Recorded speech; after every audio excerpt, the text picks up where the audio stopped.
Joining us now, Arizona Sheriff Mark Lamb. Sheriff, it's great to have you back on.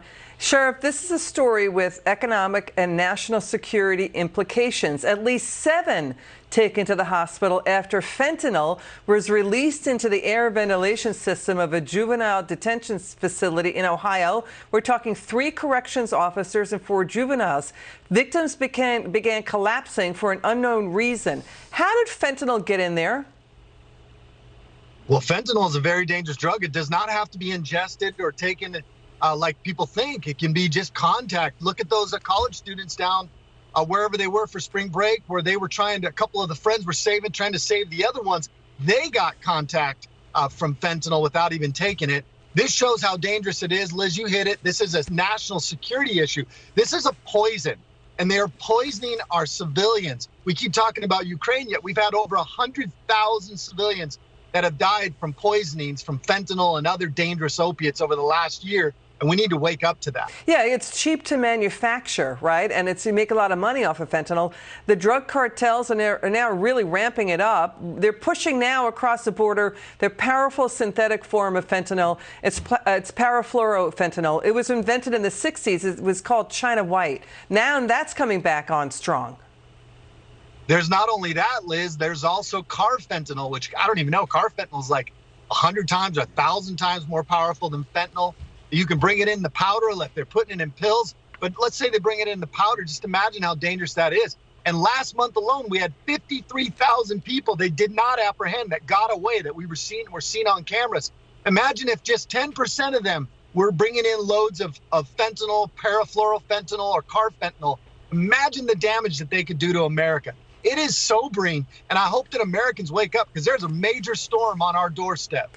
You know, Sheriff, there's that, and now the DHS Secretary Mayorkas, reports coming in. He sent a memo to U.S. border authorities instructing them to consider exempting Ukrainians from Title 42. That's a pandemic Trump-era restriction, so they can come in as asylees. That seems to be the focus right now. We don't really hear a lot out of the White House about what you've been discussing about fentanyl. Well, because they don't put America first. That's why you don't hear anything coming from the White House. They're busy talking about how they're going to secure the borders of Ukraine. All the while, we have Americans dying every day from the dangerous stuff that the cartels on the south of this country are bringing in. We're at war here with the amount of people invading this country. 163,000 people were apprehended last month alone.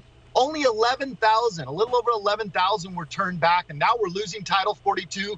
And just because they're Ukrainian doesn't mean that they love America or have America's best interests in mind. We have got to secure our borders and start putting America first. And I hope the White House listens to this. Please put America first for once. Sheriff, let's listen to Lieutenant Christopher Oliveras. He's with the Texas Department of Public Safety. He gave us numbers that were really stunning in an interview Friday. Watch this. Last year, for fiscal year 2021, between the months of February through October, there were over 397,000 encounters. Now, this year alone, fiscal year 2022, same time frame, 5 months, from October through February, over 837,000 encounters. That goes to show you that what we thought last year was complete chaos, this year is going to be catastrophic. These numbers are going to surpass last year's numbers, and we need to brace ourselves. Wow. But I'm telling you right now, and the viewers as well, this is a very national security threat, not only to the state of Texas, but to the entire country.